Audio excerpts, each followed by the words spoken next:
Flight attendant snatches black woman's ticket, one call. Later, she gets fired. Have you ever witnessed a moment so charged with injustice that it made your pulse pound in your ears? Picture a bustling airport, John F. Kennedy International in New York, where thousands hurry past gate after gate, each with their own story. Yet, in the midst of that crowd, a single act of arrogance ignites a storm no one sees coming. A young black woman, who has every right to a calm and respectful journey, finds her ticket violently snatched away by a flight attendant with a twisted agenda. One phone call later, destinies shift, reputations crumble, and an explosive truth emerges. This is that story. Kiara Sullivan woke before dawn, her stomach knotted with equal parts nervousness and excitement. The dull yellow glow of her bedside lamp revealed a suitcase neatly packed, perched near the door like a sentinel awaiting its summons. She had meticulously planned this trip to Los Angeles for months. Her sister, Candace, was about to open her first gallery show, featuring her original paintings, vibrant collages that spoke to the experience of growing up in the Bronx. Candace's art was finally hitting mainstream exposure, and Kiara couldn't have been prouder. She needed to be there to witness that triumphant moment. The morning air felt thick, nearly suffocating in its humidity. Outside her modest apartment building, the pre-dawn sky was a deep, inky black. Kiara inhaled, trying to steady her nerves, and loaded her belongings into the waiting rideshare. She double-checked everything: laptop, phone, charger, the invitation to the gallery show, her ID, and her flight ticket. She and Candace had grown up in a family that taught them to triple-check everything, especially important documents. She was thankful for that now. It was during that short drive to John F. Kennedy International Airport that Kiara allowed herself to daydream. She imagined stepping off the plane into sunny L.A., surprising Candace at the gallery's opening night, seeing the look on her sister's face as Kiara embraced her with pride. If all went smoothly, Kiara would land in time for the final setup and help with last-minute tasks. Everything felt aligned with her best hopes until, of course, it wasn't. JFK was already awake, teeming with life. Kiara could practically feel the urgency in the air. Business travelers in crisp suits, parents juggling strollers and toddlers, students in sweatpants hugging backpacks, they all converged in the sprawling terminal. Kiara's flight was set to depart from gate 32B in Terminal 4. For a moment, she paused by a nearby cafe to grab a hot tea, hoping it would calm her anxious stomach. As she sipped the tea's warmth, Kiara tried to mentally prepare for the hustle of the security lines. She had known lines would be long, but she hadn't expected the labyrinth she encountered. A tense energy surged through the crowd. Some travelers anxiously shuffled forward, while others stood stiffly, eyes glued to their phones or flight updates. Her phone buzzed. It was Candace, texting her to say how excited she was to see Kiara. Kiara smiled. She typed back that she was at the airport, about to go through security, and she'd call once she landed. The swirl of excitement lifted her spirits. When Kiara finally made it through the full body scanners and found her gate, she noticed the overhead display reading, "Flight 2731 to Los Angeles on time." Relief washed over her. She was perfectly on schedule. As Kiara settled into a seat near the window facing the runway, she exhaled softly, eager for the day ahead. Little did she know that in less than an hour, everything would turn on its head. The boarding announcement crackled through the PAR system. First class and priority passengers were invited to line up. Kiara didn't have first class. She rarely flew anything above economy, but she did have a frequent flyer membership that occasionally granted priority boarding. She'd traveled enough for work to rack up points. Confidently, she stepped into the short line of travelers waiting to scan their tickets. A tall, stern-faced flight attendant scanned the ticket of the man ahead of Kiara. The man breezed past. Then Kiara offered her phone, open to her digital boarding pass.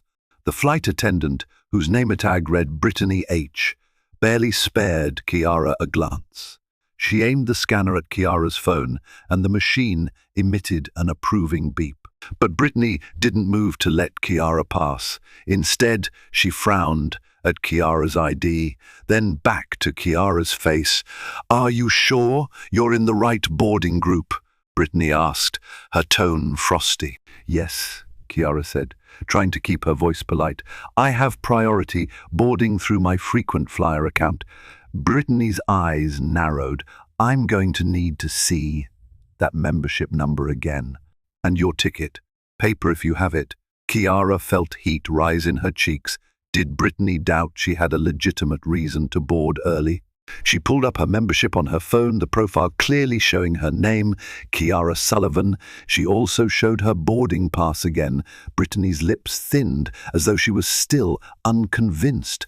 Finally, after a tense pause, Brittany stepped aside, letting Kiara board. Kiara tried to shrug it off. Maybe the attendant was just having a bad morning. Kiara found her seat, stowed her luggage, and settled down. She never imagined that this small, uncomfortable exchange was only the beginning. Passengers filed in, stowing bags overhead, unfolding newspapers, or flipping through phone apps. Kiara plugged her headphones in to listen to calming music, trying to center herself and forget the uneasy vibes from Brittany's cold demeanor. But she couldn't quite shake the feeling of being scrutinized. It was only a half-full flight, meaning Kiara had a spare seat next to her. She felt lucky, anticipating extra legroom for the long haul west. The cabin buzzed with the usual pre-flight chatter, flight attendants instructing passengers to buckle seatbelts, a mother softly cooing to her baby, a businessman grumbling over the phone about a missed conference call. Then, to Kiara's surprise, Brittany reappeared in the aisle. She paused by Kiara's row, scanning over the seats. Kiara noticed the flight attendant's eyes rest on her for a beat too long before moving on. Kiara shifted uncomfortably. Something about Brittany's presence set her nerves on edge. It wasn't just that she seemed curt, it was that Kiara sensed a certain hostility brewing behind those eyes. Eventually, Brittany turned away, continuing her final checks. Kiara tried to push away her unease. After all, within 6 hours, she'd be stepping off the plane in bright California sun, ready to celebrate Candace's moment in the spotlight. A short while later, the plane taxied from the gate. Kiara looked out the window, watching the ground crew wave fluorescent wands to guide the aircraft. Over the intercom, the captain welcomed passengers, announced the flight time, and reminded them to keep seatbelts fastened. Kiara always felt a twinge of nerves at takeoff, so she closed her eyes and imagined the smile on Candace's face when Kiara walked into her gallery. About an hour into the flight, Kiara decided to rest. She had finished reading an article on her phone about rising African-American artists in the Los Angeles scene, precisely the kind of exposure Candace was on the cusp of receiving. Tired from her early morning, Kiara dozed off. She jolted awake when the beverage cart clattered down the aisle. Opening her eyes, Kiara realized she must have been asleep for 30 minutes or so. She glimpsed Brittany pushing the cart. When Brittany noticed Kiara was awake, she paused at Kiara's row. "Drink?" Brittany asked. Her tone was clipped, but Kiara tried to remain friendly. "May I have an orange juice, please?" Kiara responded, clearing the grogginess from her throat. With exaggerated force, Brittany tugged on a small can of orange juice from the cart. She snapped open the plastic cup's lid, poured half, then let the rest dribble. The motion was so abrupt that some juice splashed onto Kiara's tray table. There was no apology. Kiara blinked, uncertain how to react.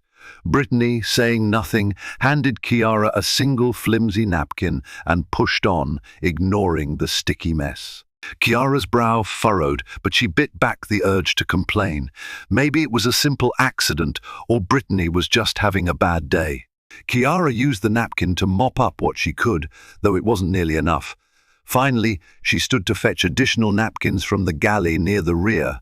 On her way back to the seat, Kiara saw other flight attendants politely interacting with passengers, offering extra napkins, smiles, and little jokes to ease the flight. Brittany, in contrast, moved stiffly, as though forced to perform a duty she despised. Kiara sat back down, finishing her meager orange juice, while the seatbelt sign pinged off. She tried to remain composed. Maybe this would be the last odd interaction she'd have with Brittany. She had no idea how quickly the situation would escalate. The seatbelt sign blinked on again due to minor turbulence. Passengers were advised to remain seated. Kiara noticed a commotion 3 rows ahead. A woman, older and soft-spoken from what Kiara could hear, seemed to be asking Brittany for some assistance. The woman held up her seatbelt, which appeared to be stuck or jammed. Brittany responded brusquely, dismissing the woman's concerns. Kiara couldn't help overhearing, ma'am. There's no reason it should be stuck, Brittany said, sounding annoyed. You probably twisted it the wrong way. Could you help me untangle it? The older woman asked, her tone polite but tinged with anxiety. She was clearly uneasy with turbulence, trying to remain buckled for safety. Brittany sighed dramatically and yanked on the belt, freeing it, but nearly jolted the older woman in the process. A hush spread across the nearby passengers, and Kiara exchanged uneasy looks with a few of them. Something was off about this particular flight attendant. Kiara tried to distract herself with a movie on the seatback screen, but her mind kept drifting. She found herself reliving every small slight, every moment of microaggression from the morning, everything that might have been small on its own, but, together, started to form an unsettling picture. After some time, Kiara needed the restroom. The turbulence had settled, and passengers were allowed to move freely. She unbuckled and slid into the aisle, making her way toward the front lavatories. As she came around the corner by the galley, she found Brittany standing there, arms folded, in hushed conversation with another flight attendant, a younger man named Trevor. Trevor looked uncomfortable, glancing over Brittany's shoulder, and then his gaze landed on Kiara. Embarrassed at being caught mid-chat, Trevor's eyes widened. Kiara offered a polite smile, not wanting any confrontation, and attempted to slip past them. To her surprise, Brittany stepped directly into Kiara's path, almost as if blocking her from passing. "Can I help you?" Brittany asked pointedly, as though Kiara's presence in the aisle was an intrusion.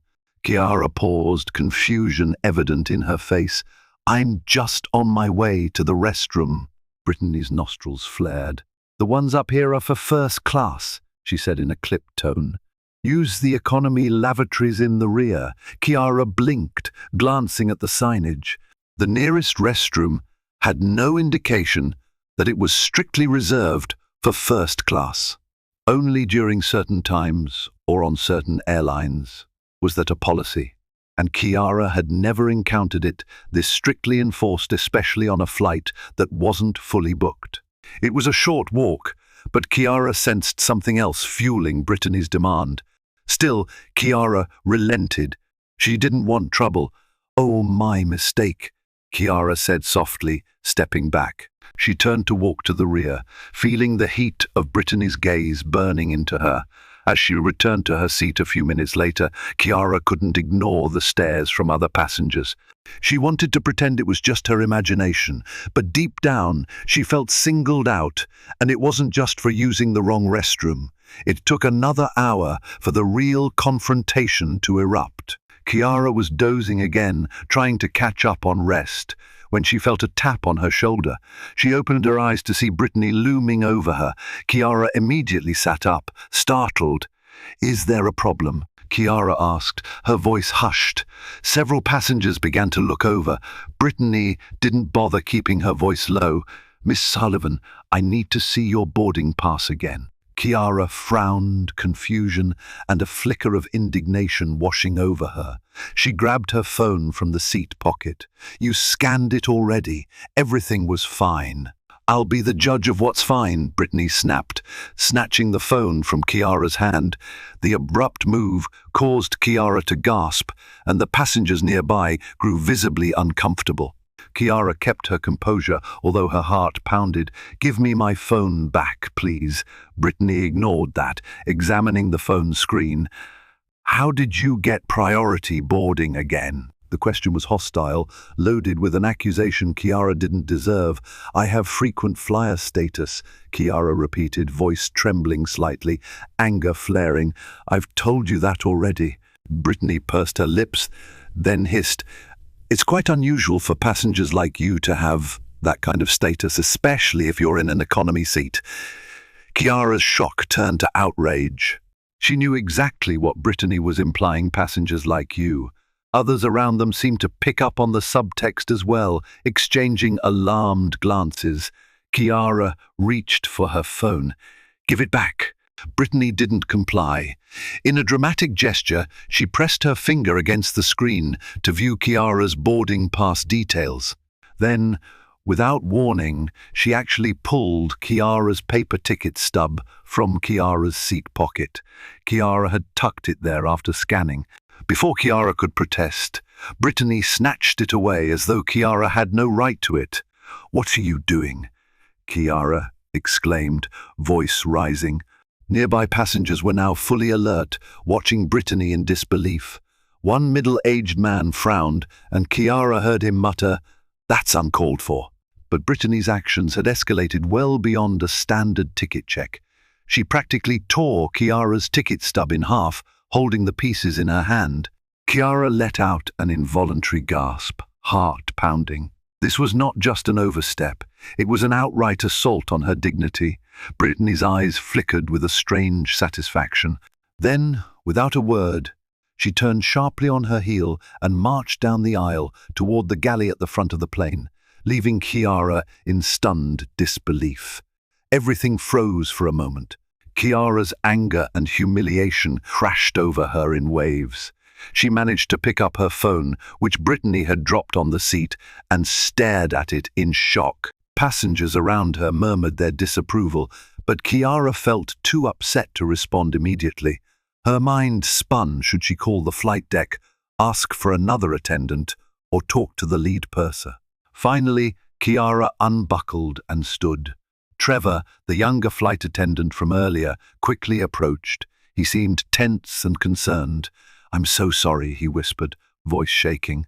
I don't know what that was about. Let me see if I can get your ticket for you." She tore it in half, Kiara said, feeling tears of rage threaten to blur her vision. "I want to speak with whoever is in charge here." Trevor nodded, wide-eyed. "That would be the chief purser, Michelle. I'll get her right away." Kiara returned to her seat, a storm of emotion boiling within her. She overheard passengers around her saying things like, "That's unacceptable," and "I've never seen anything like it." Kiara felt validated by their concern, but the searing sense of injustice was undeniable. Being singled out for her race because that was exactly how it felt was something she had experienced in smaller ways before, but never this brazen, never this public. Michelle, a middle-aged woman with a composed demeanor, arrived shortly. Her calm brown eyes flickered with discomfort as she kneeled beside Kiara's seat, speaking in hushed tones. "Miss Sullivan, I'm Michelle, the chief purser. I understand there's been a confrontation. Would you like to tell me what happened?" Kiara tried to keep her voice steady. She explained how Brittany had demanded her boarding pass again, snatched her phone, then physically took and tore her paper ticket. Michelle listened intently, occasionally glancing at the other passengers who nodded in confirmation. Kiara also relayed the earlier tension, from the rude beverage service to the denial of the forward lavatory. Michelle's expression grew troubled. "I sincerely apologize. This behavior is definitely not in line with our airline's values. Let me try to retrieve what remains of your ticket, or at least confirm your status. Rest assured, you will not be held responsible for anything, and once we land, we'll make an official report." Kiara's hands were trembling. She nodded, her voice barely above a whisper. "Thank you. This isn't right." Michelle offered a sympathetic nod. "I understand completely. I'll handle it. And if you need anything else in the meantime, Just ring your call button. Despite Michelle's assurances, Kiara felt deeply rattled. She'd never expected to encounter such overt aggression on a routine flight. She decided she needed to take action immediately. Reclaiming some control meant reaching out for support. Kiara pulled out her phone again. She knew exactly who to call: her mentor and longtime friend, Carla Johnson, a prominent attorney focusing on civil rights cases. Kiara had once interned at Carla's firm and had stayed close over the years. If anyone would know how to respond swiftly and effectively, it was Carla. Even though the plane was at cruising altitude, Wi-Fi calling was available. Kiara opened her airline app, purchased the in-flight Wi-Fi plan, and dialed Carla's number. It rang once, twice. Then a familiar, assertive voice answered. "Kiara? Honey, what's going on? I'm in a meeting, everything okay?" Kiara wasted no time. She explained in hushed, urgent tones what had just transpired. Carla's voice grew sharper with each sentence. "She tore your ticket, snatched your phone." Carla sounded outraged. "Which airline is this? Flight number?" Kiara gave her the details. I feel really violated right now, Carla. Like singled out and harassed." Carla's voice was all business now. "You absolutely were. Listen, you're going to be okay. As soon as you land, do not leave that airport until you speak to a manager, a supervisor, someone with authority. I'll make a few calls on my end." Kiara breathed a little easier. "You think it'll help?" "This flight attendant is out of line, Kiara," Carla said firmly, "and if this is a clear-cut case of racial bias, the airline could be in serious legal trouble. I'm calling them right now." "What's your arrival time?" Kiara provided the approximate landing time in Los Angeles. "Good. I'll make sure someone from their corporate office is aware of this by the time you deplane," Carla assured her. "Take photos if you can. Document anything else that happens. And Kiara?" "Yes?" "You did the right thing calling me. We're not letting this slide." A wave of gratitude washed over Kiara. "Thank you, Carla. Really, keep me posted," Carla replied. "Now, go try to breathe and let me handle the rest." Kiara ended the call, feeling a surge of relief. She looked up to see that a few curious passengers had been watching.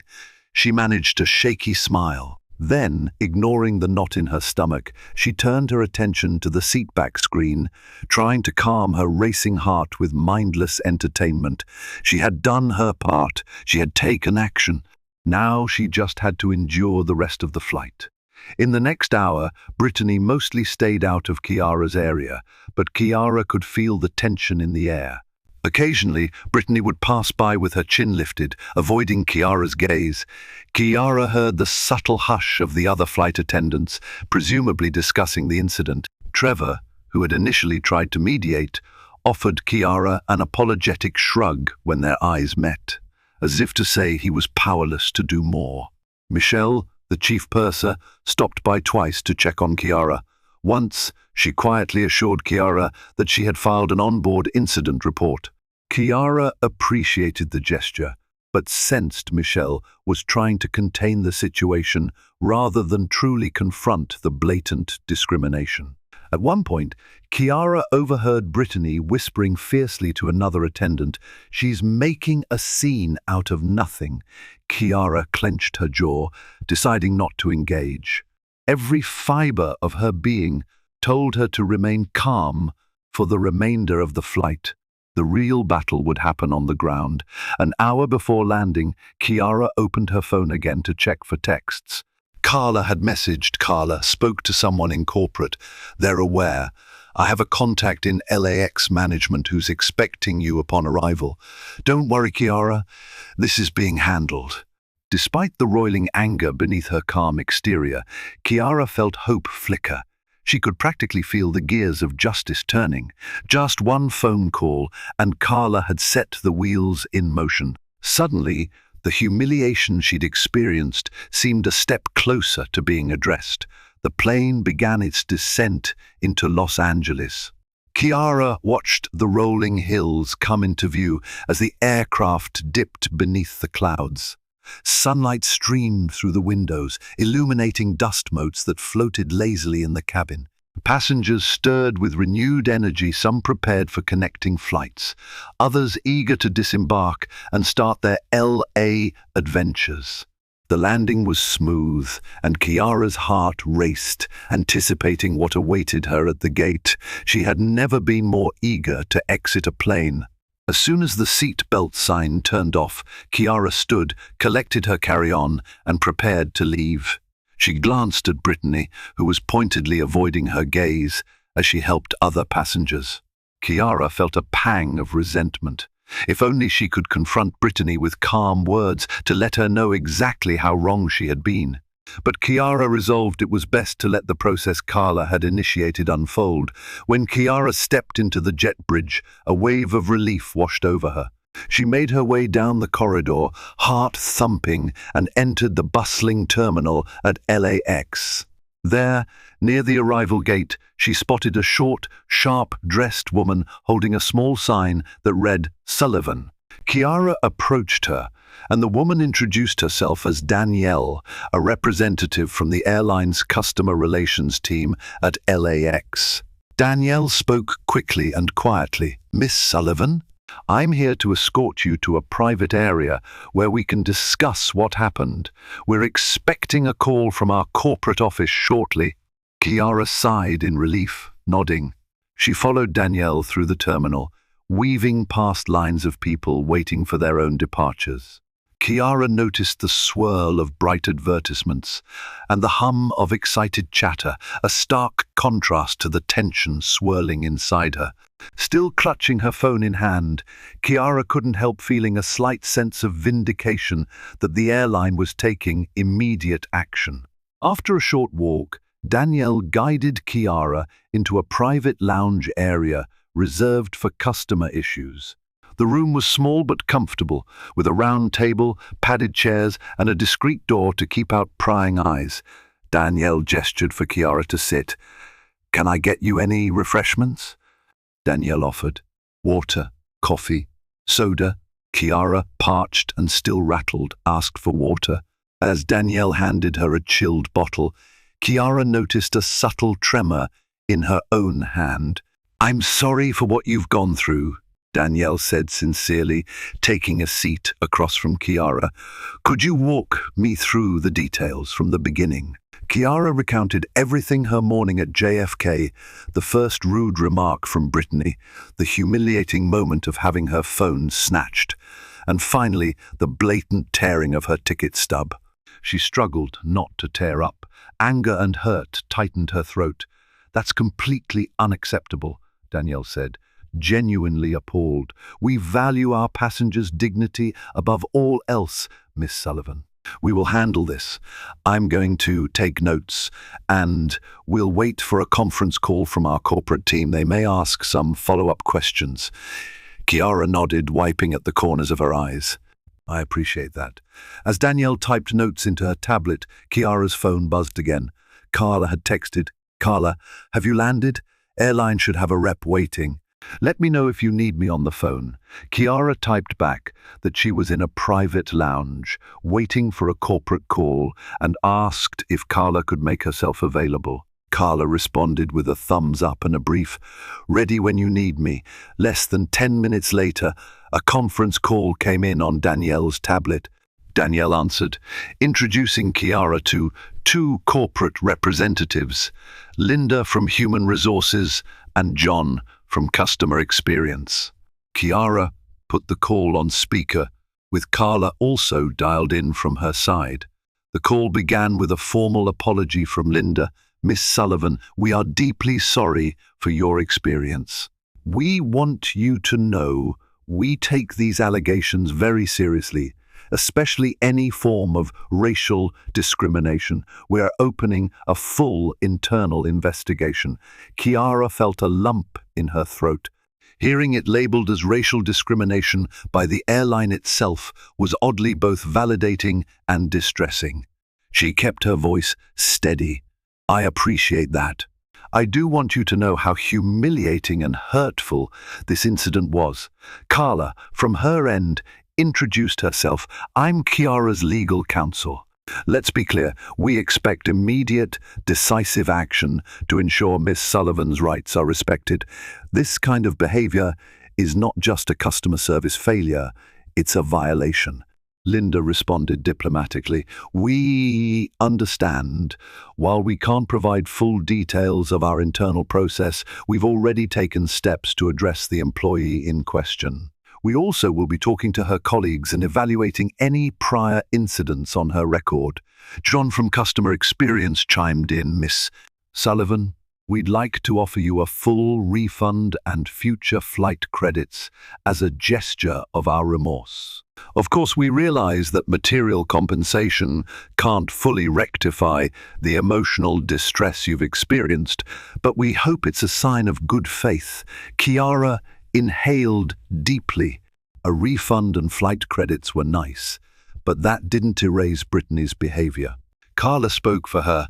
"We'll discuss those terms after we confirm the airline's steps to ensure this never happens to another passenger." Linda nodded. "Understood. We're also open to discussing any additional remedies Miss Sullivan may find fair. We are prepared to go above and beyond." Kiara's heartbeat thrummed with adrenaline. The call ended shortly thereafter, with promises of frequent updates from the corporate team. After the call, Danielle escorted Kiara out, reaffirming that Kiara would be kept informed of the investigation's progress.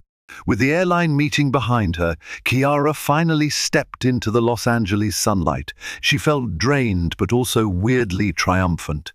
Checking the time, she realized she was late for meeting Candace. Her sister's gallery show was opening that evening. Kiara had planned to be there hours earlier to help with final touches. She hailed a cab, directing it to the downtown gallery where Candace was displaying her work. During the drive, Kiara responded to Carla's text. "They were apologetic, but we'll see how sincere they are. I'm heading to Candace's gallery now." Carla texted back a reassuring note to enjoy the evening and let the firm handle the legal follow-up. However, Kiara wasn't prepared for the wave of social media buzz that hit her phone next. A passenger from the flight had discreetly recorded portions of the incident enough to capture Brittany's aggressive tone the moment she snatched Kiara's phone and the tearing of Kiara's ticket stub. They had posted it to Twitter, tagging Kiara's name since Kiara's name was overheard in the video and the airline. The post had gone viral within hours. Hashtag Justice for Kiara started trending. Kiara's phone blew up with notifications from people expressing outrage, solidarity, and calls for accountability. It was surreal. Kiara read tweet after tweet from strangers who shared similar stories of discrimination on flights, offering their support, praising Kiara for speaking out. News outlets had begun reaching out for statements, wanting Kiara's side of the story. Overwhelmed, Kiara set her phone to silent for a few minutes, looking out at the palm tree-lined streets of LA. She wondered how this might affect her life moving forward. She hadn't sought public attention. She just wanted to see her sister's show. But now, her experience was fueling a broader conversation. She could either embrace it or hide. Kiara resolved not to hide. Stepping into the lively art gallery was like entering another universe, one where color, creativity, and camaraderie took center stage. The walls featured Candace's stunning canvases, abstract swirls of color, layered over snippets of newspaper headlines reflecting social issues. It was a statement on identity, culture, and resilience. The moment Kiara entered, Candace spotted her, a broad smile lighting up her face. Candace wore a sleek, artistic outfit, half covered in splotches of paint, an unintentional testament to her passion. She squealed, rushing over to hug Kiara tight. "You made it!" Candace exclaimed, stepping back to scan Kiara's expression. "But you look wiped out. Are you okay?" Kiara tried to smile. "I'm here and your art is amazing, sis. I'll fill you in later. But long story short, I had a pretty terrible flight. But let's focus on you tonight. This is your big moment." Candace's eyes flickered with concern, but she respected Kiara's request. She looped an arm around Kiara's waist, guiding her through the exhibit, introducing her to various art enthusiasts, critics, and potential buyers. For a while, Kiara let herself be swept up in the excitement of Candace's success. The vibrant paintings, the hum of intellectual conversation, the quiet thrill of seeing so many people admire Candace's work, it all acted like a balm for Kiara's frazzled nerves. Yet Kiara's phone kept buzzing. She tried to silence it repeatedly, but notifications poured in, journalists wanting interviews, acquaintances sharing moral support, even old high school classmates chiming in with shock and encouragement. The story had grown legs. Kiara had unwittingly become a viral figure for people fed up with racial bias in the airline industry. She couldn't decide if it was a blessing or a new burden. Still, as she stood in the corner of the gallery, sipping a complimentary glass of champagne, Kiara made up her mind she would handle this with grace and determination. If her ordeal could bring about real change, she would use her voice. When Kiara woke the next day, she was exhausted but determined. Texts and missed calls from journalists filled her inbox. Her social media apps were ablaze with supportive messages. One DM stood out from a major news anchor's team. They wanted Kiara to appear on a morning show to discuss her experience. That same morning, Kiara got a call from Danielle, the airline representative, who informed her that Brittany had been suspended from duty pending a full investigation. Kiara's heart jolted at the news. Though Kiara found a measure of validation, she also felt a pang of empathy for anyone losing their job, but she remembered Brittany's eyes and her brazen disregard for Kiara's dignity. That overshadowed Kiara's compassion. Later in the afternoon, Kiara sat across from a local news anchor in a small TV studio. Cameras surrounded her, bright lights illuminating the set. She felt her palms sweating. The anchor introduced Kiara's story, playing the viral phone-snatching clip. Kiara's chest tightened, watching the humiliating moment from a third-person viewpoint. Then the anchor turned to Kiara. "Kiara, this footage is shocking. Can you walk us through what happened?" Kiara cleared her throat. She spoke calmly, recollecting the events. She explained the fear and embarrassment she felt. She also emphasized the broader issue of racial profiling. When asked how the airline responded, Kiara was honest. She shared that they had reached out, apologized, and suspended the employee, but Kiara was waiting to see if real, systemic change would follow. The interview concluded with Kiara's heartfelt statement. "What matters most to me is that no one else endures what I experienced. This isn't just about me. It's about ensuring every passenger, regardless of race, is treated with respect." Viewers across the region heard Kiara's words. Social media hashtags multiplied, and Kiara's face became synonymous with the fight against discrimination in air travel.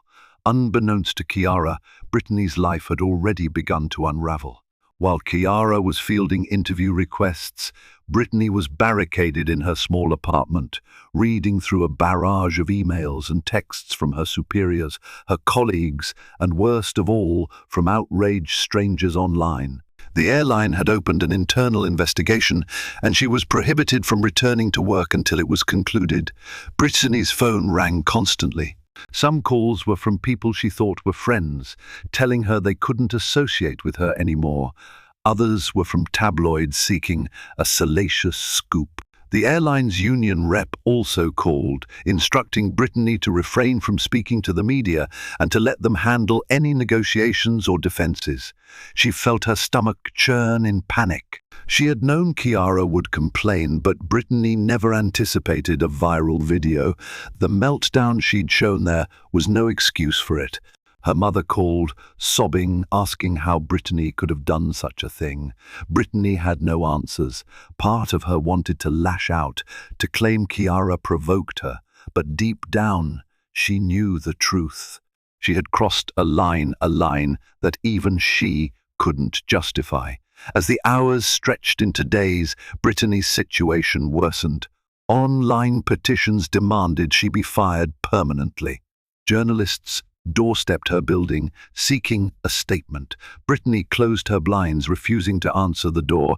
She scrolled through the hateful messages, death threats, and everything in between. One day, she received a call from Linda in Human Resources. Brittany heard words like compliance, zero tolerance, legal exposure. The final blow came in the form of official notification. Her employment was terminated. There was no sugarcoating it. Brittany's career with the airline was over. While Kiara certainly hadn't aimed for such a personal downfall, the flight attendant's termination spread across social media news feeds like wildfire. People pointed to it as a watershed moment, further proof that blatant racism could bring serious consequences in a hyper-connected world. Meanwhile, Kiara was busy in LA. She'd extended her stay for a few days to spend time with Candice and sort through the swirl of events. One morning, Kiara's phone rang. The caller ID read, "Unknown." Curiosity piqued. Kiara answered. A familiar voice greeted her. It took Kiara a moment to place it. To her utter shock, it was Brittany. The ex-flight attendant wasted no time, launching into a rambling apology. Brittany's voice trembled. Kiara could hear the tears. "I'm so sorry," Brittany said, words tumbling over each other. I don't know what came over me. I never meant for it to go so far. Please, Kiara, I'm begging you to understand. I lost my job. People are harassing me. I can't even go outside. I never realized." Her voice broke off into sobs. Kiara felt an array of emotions: anger, pity, disbelief. She let Brittany talk for a minute, describing her shattered life. Then Kiara inhaled deeply, choosing her words carefully. "You humiliated me. You violated my dignity in front of a plane full of people, and I'm sure you realize that you specifically singled me out because I'm black. That's racism, Brittany. It has consequences." Brittany sobbed louder. "I know, I deserve what's happening, but please, can you just tell people to stop? My life is in pieces." Kiara closed her eyes, gripping the phone. She thought of the many times she or her family members had endured racism, the countless small indignities that chipped away at self-esteem. She thought of the older lady Brittany had nearly yanked from her seatbelt. She also considered the hateful messages Brittany was likely receiving, messages Kiara would never wish on anyone, even her worst enemy. "I'm not responsible for the internet," Kiara said finally. "I'm not feeding the trolls or encouraging harassment. The video was posted by someone else. I didn't even know it was being recorded. I never used your name. I just told my story honestly." More sobbing. I know. Please, Kiara, is there anything you can do to get people off my back?" Kiara felt a pang. She was human, after all. But she also recognized a pattern. Brittany wanted Kiara's help only after she was suffering backlash. Brittany's remorse felt less like understanding of wrongdoing and more like regret at the consequences. Kiara's next words were firm but compassionate. "I won't encourage anyone to harass or threaten you. I haven't, and I won't. But I will continue to speak out against racism in every form. That includes what happened on that plane. I suggest you reflect on your actions and consider how to make amends and grow from this. I can't fix this for you." Brittany's sobs were interrupted by a shaky breath. "I thank you," she said, voice barely audible. "I'm sorry. I really am." When Kiara ended the call, she sank onto the couch, physically and emotionally drained. She didn't feel triumphant. She felt an odd mixture of sadness and relief. Karma had indeed hit Brittany hard. Sometimes, Kiara reflected, real life offers no perfect happy ending, only the possibility of growth and healing. The following week, Kiara concluded her stay in Los Angeles. Candace's show had been a huge success. Several of Candace's pieces sold, and local press hailed her as a rising star. Amid that joy, Kiara tried to compartmentalize the ordeal she'd endured, balancing her anger and lingering hurt with the knowledge that she'd catalyzed a necessary conversation about discrimination. Before flying back to New York this time on a different airline, Kiara had one last meeting with Carla. They grabbed coffee at a trendy cafe near the hotel where Kiara had stayed. Carla informed Kiara that the airline had offered a significant settlement package, not just flight credits, but also financial compensation for emotional distress. They wanted Kiara to sign a non-disclosure agreement. Kiara took a sip of her latte, letting the warmth settle her nerves. Carla studied Kiara. "You don't have to accept it. This can go to court if you want a public trial. It's your call." Kiara considered it. She thought about her future, her career, the possibility of her sister's brand new success being overshadowed by an ongoing legal battle. She also thought about how she'd already used her voice publicly on that news segment to highlight the issue. "I think we've already done what we needed to do," Kiara finally said. "There's a spotlight on this. I'd rather move on with my life, as long as the settlement includes some mandatory employee training on racial sensitivity or something that ensures real change." Carla smiled. "We can definitely negotiate for that." So Kiara signed the settlement, ensuring the airline would adopt a robust anti-discrimination training program for all flight attendants and staff. Carla was confident the terms could be made a matter of public record, even if the exact financial figure remained undisclosed. Stepping off the plane back at JFK felt surreal. Kiara half expected another confrontation, another humiliating scenario. But the flight was uneventful, even pleasant. When she walked through the familiar terminal, Kiara felt a surge of gratitude for her own resilience and for all the people who had rallied around her.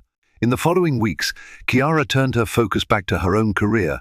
She worked diligently at her job in marketing, using her lunch breaks to respond politely to the remainder of the media inquiries. Over time, the viral buzz began to wane, replaced by other headlines. But the conversation continued among airline regulators and consumer protection groups, and Kiara occasionally received heartfelt letters from strangers expressing their gratitude for her bravery in speaking up. A month later, Kiara was surprised to receive an email from the Vice President of Diversity and Inclusion at the airline. The subject line read, "Progress update on our commitment." Opening it, Kiara learned that the airline had officially rolled out new training modules mandated for every flight attendant, gate agent, and customer service representative. They'd also introduced a feedback system where passengers could quickly report discrimination or harassment without fear of being ignored. Kiara felt a weight lift from her shoulders. She reread the email, absorbing phrases like long, overdue, and meaningful change. A sense of closure bloomed, though Kiara recognized institutional shifts took time and vigilant oversight. Nonetheless, this was a start. In the same email, the VP invited Kiara to speak on a panel about customer relations and inclusion. Kiara had never envisioned herself as an advocate, but the invitation sparked a sense of purpose. She agreed to consider it. Meanwhile, Brittany's story faded into the background. Word circulated that she had moved to another state, trying to escape the notoriety. Some speculated she might attempt a lawsuit against the airline for wrongful termination, but that seemed unlikely to succeed given the video evidence and witness statements. Others suggested she was in therapy, grappling with her actions and the fallout. Kiara learned these rumors secondhand, but tried not to dwell on them. She had her own life to live, her own goals to pursue. The only time she lingered on Brittany's fate was to remind herself that racism, whether overt or subtle, harms everyone involved and can unravel a life in unexpected ways. Months passed. Candace continued to thrive in the art scene. Kiara's marketing career soared, and Kiara started volunteering with organizations focused on racial equity in travel. The airline industry also saw a ripple effect. A few other carriers examined their policies more closely, fearful of facing a similar PR nightmare if employees harassed passengers. Change came slowly, but it came nonetheless. One autumn evening, Kiara sat in her living room, flipping through a glossy magazine featuring a profile of Candace's latest gallery success. Her phone buzzed. It was a text from Carla, you see this, followed by a link. Kiara clicked it, finding an online article praising the airline's new anti-discrimination measures. The piece highlighted Kiara's case, calling it a catalyst for progress. Kiara smiled wryly. Life was funny sometimes. She never asked to be a symbol, but the world had a way of choosing its stories. At least in this instance, her ordeal had sparked meaningful steps toward a more respectful atmosphere for all travelers. To commemorate Candace's growing acclaim, the gallery planned a celebratory showcase. Kiara was invited as the guest of honor, not just as Candace's sister, but also as an unexpected inspiration for standing up against injustice. The event brimmed with luminaries from the art world, activists, and media personalities. Stepping onto the small stage at the gallery's front, Kiara was asked to say a few words about resilience and how her personal experience shaped her worldview. Her heart pounded, but she glanced at Candace, whose warm, supportive smile gave Kiara courage. "I learned that sometimes life chooses you to bear witness," Kiara began. "I never intended to become an advocate, but when something wrong happens, something deeply unfair, you can either keep quiet or speak up. Speaking up can be terrifying, but it can also spark real change." She paused, scanning the audience. "My sister Candace's art is about challenging boundaries and celebrating identity. In a way, that's the same fight I found myself in on that airplane. It taught me that our voices are powerful when used to stand for what's right." The crowd erupted in applause. Candace rushed forward to hug Kiara. In that moment, Kiara realized her flight ordeal was not the defining moment of her life, but it was certainly a turning point, one that had set her on a path of deeper awareness and commitment to justice. In the years to come, Kiara's story would become a reference point in discussions about customer rights, racial profiling, and corporate accountability. The airline industry would continue to evolve, spurred by both lawsuits and consumer demand for equitable treatment. Kiara herself remained grounded, focusing on her marketing career, occasionally lending her voice to panels, interviews, and workshops about diversity in corporate settings. As she boarded flights in the future, Kiara would sometimes feel a flutter of anxiety, a flashback to that humiliating day, yet she refused to let fear overshadow her life. Every boarding pass she held in her hand was a reminder that she had a right to be there, just like anyone else. Hard karma had indeed circled back to the source of Kiara's torment. Brittany faced the devastating consequences of her actions, but Kiara also recognized that this was never about personal revenge. It was about shining a light on injustice, ensuring accountability, and hoping, perhaps naively but fervently, that people could learn to be better. That day on the plane, Kiara had been one passenger among many. Now, her narrative served as a testament to the power of a single voice in a crowded world. One phone call to Carla had set the gears of accountability in motion. One viral video had alerted an entire industry to a glaring problem, and one woman's refusal to remain silent had made a difference. This story is a testament to the power of speaking up in the face of blatant injustice. Kiara went from a traveler simply trying to attend her sister's art gallery opening to a catalyst for major change within the airline industry. Her courage to make that single phone call and her resolve to stand her ground prompted a wave of accountability that echoed far beyond her personal experience. The flight attendant's downfall wasn't about revenge, it was about recognizing that discrimination has no place in our world and actions have consequences, no matter who you are. If this story resonated with you, if it stirred any sense of hope, empathy, or frustration, please take a moment to share your thoughts. Hit the like button, leave a comment, and subscribe for more content like this. Your engagement helps stories like Kiara's continue to inspire and empower.